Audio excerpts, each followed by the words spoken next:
had this idea that the orchestra as an institution has made its mark in the world and in this country. And in order for the orchestra to continue to build on its history, we need to reinvent it.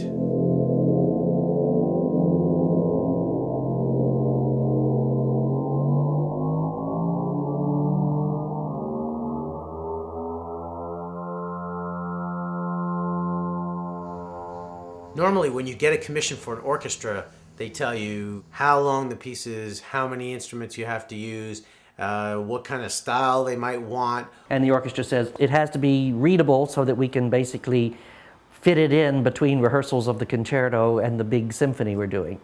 And of course, it's understood that they also want it to be very attractive and audience-friendly. They're often not asking the question of what is possible, but what is palatable. We decided at some point that what was really needed was to give the composer of the 21st century an opportunity to say, look, we're going to give you this orchestra, and this orchestra can mean whatever it is in your head. Why don't you pitch some ideas to us? Why don't you dream? We tell them that you can take whatever crazy idea you have, and let's look at it and let's see if we can make it work.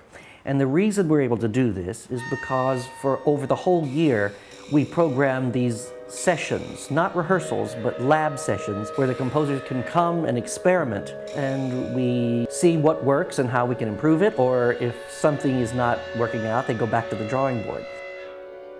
We need to reimagine the orchestra, and we need to rehear and rethink the groupings of the orchestra, the sonic qualities of the orchestra, what sorts of instruments can be called orchestral instruments. So that's one of the kind of golden opportunities here, is to see if this works. Is this a promising direction to go with the orchestra in general? I mean, what orchestra would give you the opportunity to do something like this that just takes so much logistical planning and openness? The typical orchestra doesn't do this sort of thing. It doesn't mean that every investigation is going to yield a masterpiece, but hopefully in our curating this concert, we found a concatenation of really interesting composers with really unusual perspectives. And if we're lucky, we're going to get some real synergies going on.